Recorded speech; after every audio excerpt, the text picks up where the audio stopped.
আমি একটি হাদিসের প্রেমে পড়েছি। আপনি যখন নিজ কক্ষে নীরবে কান্না করবেন, আল্লাহ তখন ফেরেশতাদের উদ্দেশ্য করে বলেন, কোন জিনিস আমার বান্দার চোখে পানি আনলো? ফেরেশতাগণ বলেন, আপনার বান্দা সুখে নেই, আপনার বান্দা অনেকদিন হাসেনি।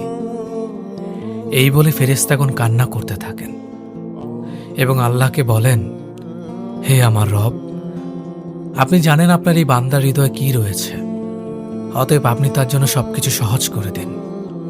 আল্লাহ বলেন, আমার এই বান্দা জীবন থেকে এমন কিছু হারিয়ে ফেলেছে যা সে অধিক ভালোবেসেছিল।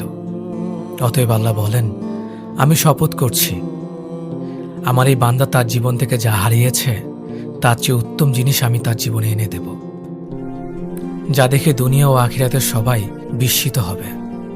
সুবহানাল্লাহ।